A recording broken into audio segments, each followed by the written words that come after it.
kasing-kasing mo, sa kasing-kasing mo, sa kinabuhi mo. Si Jesus, hatagin, higayon,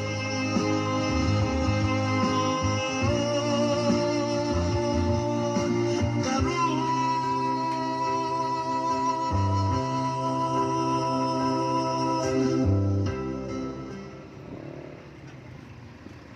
Ang mensahe nag-aghad kanato nga atong hatagan sa Jesus ug higayon sa atong kinabuhi. Mao kini ang awit higala nga na-compose ni sa composer nga di nakita niya, na-experience niya ang mga kasinatian niya dinhi ni kalibutan nga ni sinati siya dili maanindot nga mga butang. Apan sultian ko ikaw, bisan pa man misinati siya niini, nakahatag siya nga bisan mo sinati ka kalisdanan dunay Dios di ay nga imuhang kadangpan.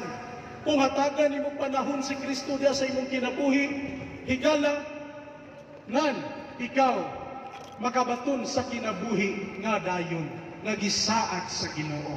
Mao ni ang mensahe sa awit.